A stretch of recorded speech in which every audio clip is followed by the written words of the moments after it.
Well, good morning. It's Thursday? I'm not too sure. It's the 7th of September. And taking Donnie home. Donnie's done. He's done his part for us this year. So we swapped 310 acres or so of peas. We swapped 600 acres of canola. And then we swapped another 150 acres of our pea canola mix. So he's done his part. That's 1,000 acres.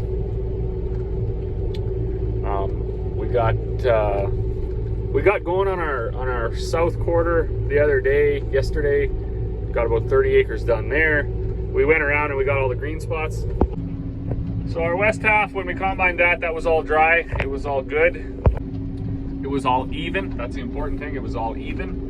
And end to end, bang, there we go. Life was good. Got that done. Our last 2 quarters of barley, well, one north in the bush and one south in the bush. They're not square fields. They're very sheltered on all sides. They got, in like spots that curve in around the bush and stuff. And a lot of times everybody finds sheltered fields like that, they're quite uneven. Plus, due to the fact we had uneven emergence. So when you get into those little spots, the grain yield's very good, but it's usually uneven. There's a little bit more green in it, or it's a little bit tougher. So when I went north, the grain tested 16. Now 14.5 is dry for feed barley, 13.5 is dry for malt barley, 16 is tough, would have to be dried for either one. So we left it,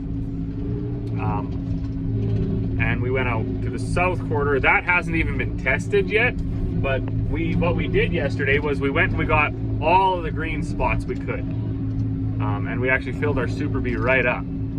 So we're thinking we got all the green stuff. We're gonna get the dryer set up in the yard, so Dad can dry those. It'll be about five dryer loads.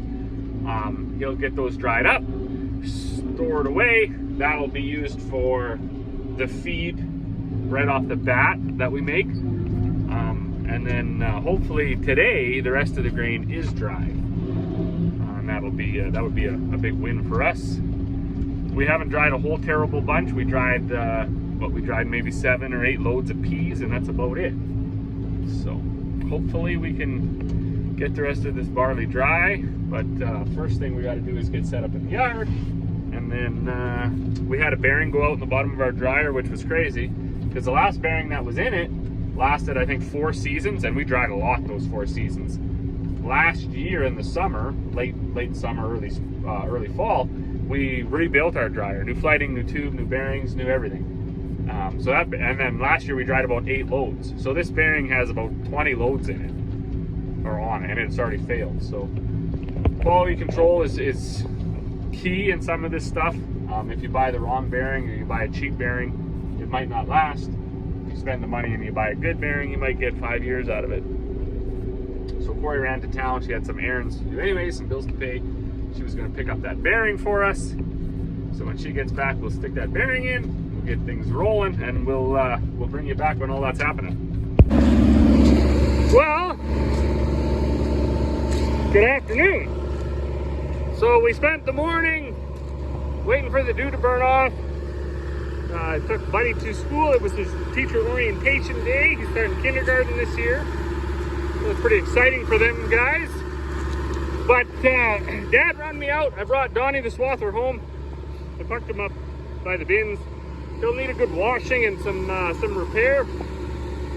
Dad got the bearing changed in the dryer, the lower bearing. So I don't know what happened to the one we put in. It only made about 16, 20 loads or something before it failed. And it was wrecked. Fortunately though, when I ordered it last time, I guess the local parts store in Beaver Lodge there, they ordered a spare one. So they had one on the shelf, which was really nice. I don't think it's too uncommon of a bearing, but it is a pretty big one. It's like 4-inch outside diameter on a 2-inch shaft, so it's kind of a decent sized bearing.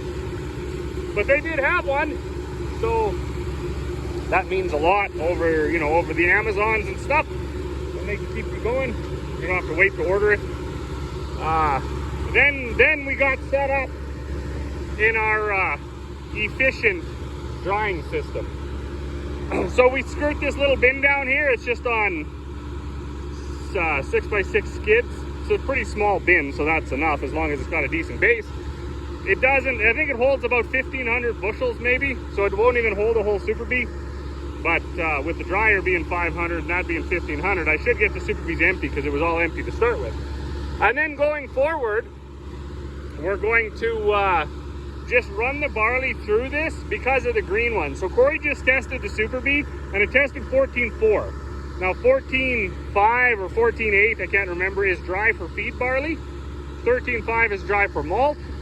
This most likely isn't going to make malt. There's just too many green ones in there. I mean, it still could. I don't know. We haven't got it tested. But because we're going to put it in bins that don't have aeration fans, we want to run it through the dryer. It'll only be about an hour, probably each load. Warm it up, get it evened out, take a bit of the moisture out of the green ones, dry it down to 13, cool it down, stick it in that bin. Goes very, very fast. All this bin is for is a bit of a surge bin. It'll hold 2 dryer loads and a little bit. And then when we're running through, we can keep the dryer full as they combine the rest of that barley. Now I do expect the rest of the barley today is going to come dry, so we won't even be using this system. It'll go right in the bins. What we did yesterday, we went around with both combines. We went around the field 3 or 4 times. And it's a small, it's only about 110 acres anyways. And then I went into some low spots and some lighter spots in the field where it was green, and we took all that off and we put it all on the Super Bees, which is another reason why we want to dry them. Even though they test dry, there's all of the green ones from that whole entire field in this one load of grain. So when you consolidate that much green kernels, you're kind of setting yourself up for trouble. It's going to be about 5-6 dryer loads, and then that'll be it for this. And it's still going to be a easy drying year at this point. Well, here's an interesting development. We got everything running. Got Carl unloaded, the bin's full, and this bearing actually failed on us. So it's a 2-bearing day. We do have this one on the shelf, so it won't be nothing to stress about. Just got to take it off. Like Dad said, it's nice when they fail right by the shock. It's a little less chasing around. So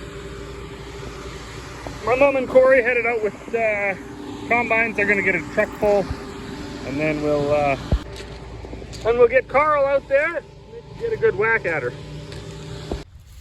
Well, it's 7 o'clock. What a beautiful day. Beautiful evening. Heck of a crop. So year before last, 2021, we had our pea and canola mix on this quarter. It was very dry, and up here on this hill was the worst. There was absolutely nothing. And as you can see, there's some really light soil up here, and this is actually a spring, so it'll stay wet even with no rain. Like, it's even still a bit muddy there now, and we've had nothing for moisture for a long time. So this area really struggles. And Corey was up here yesterday getting all the green ones and stuff, because we threw them in that Super Bee so Dad could dry them today. And it's even hard to get it right. You see the ground chunks up. It's hard to work. Really gumbo-y-ish, clay, awful stuff.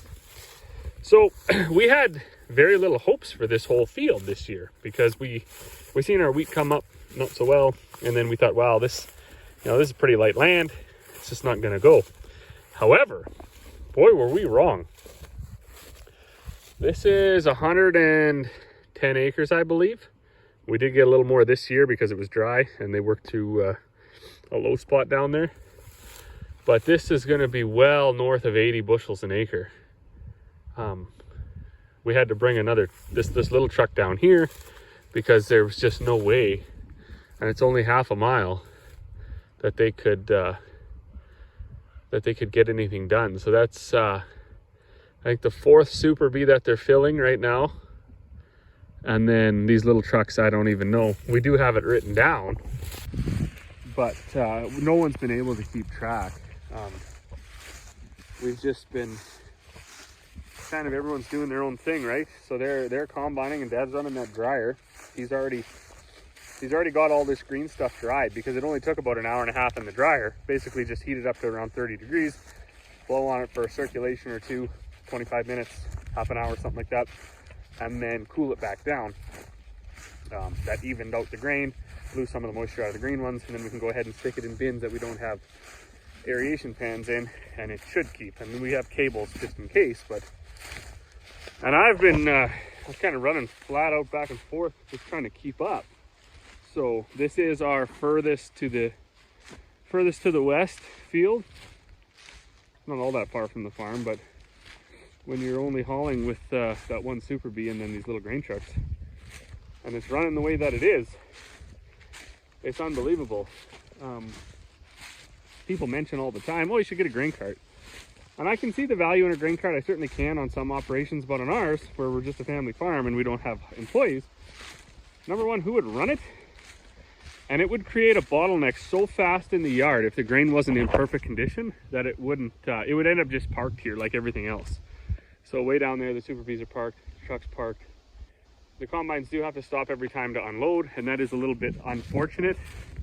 But if they didn't, if there was someone was in a grain cart, within 25 minutes in a crop like this, they'd be sitting too. So until we develop our yard infrastructure a little bit better, some bigger bins, some bigger wet bins, some different options for off grain. The grain cart is sort of not in the books even, let alone not in the budget. But I'm going to I'm going to head back. I'm going to head back with this load of grain. Testing 12 today, 12.2. All the green stuff around the edges was maybe as high as 15, some of it. Lots of it even tested dry with the green in it, but we've been down that road. If there's a lot of green ones in there and you don't put it in air and you don't move it, they can burn you. They get together in the bin somehow. They all find each other.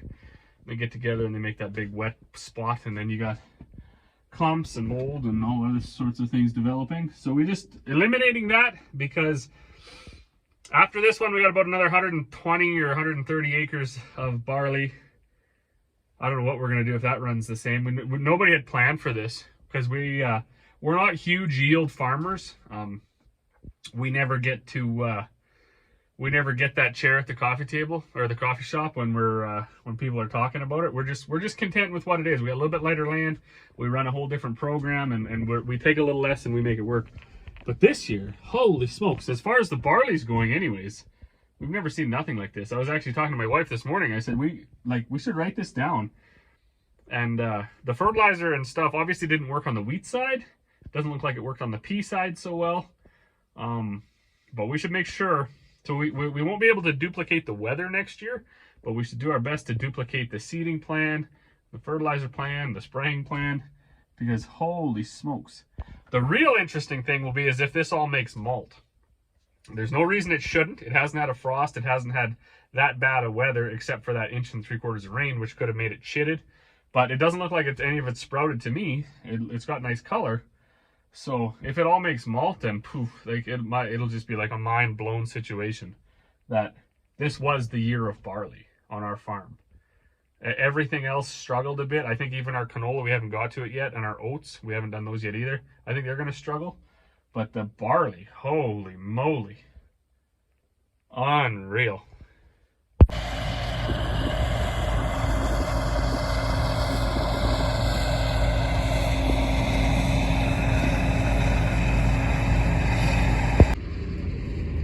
Well, good evening. Don't get much better than that. So the baler man baled half this field. That's all that we were dropping. The 9750 we were still spreading like we've been doing all year. Beautiful sunset orange. Dad's just heading off in the International. Mom's ahead of him in the pickup. Combine's already home. I'm gonna jump in Carl, get Carl home. This was our best yielding field so far. Must have been well north of 80, and that's very rare for us. So very, very happy with that. Gonna make up for a little bit of that disappointing wheat, a little bit of those disappointing peas. So as always, thanks for watching, and we'll see you all on the next one.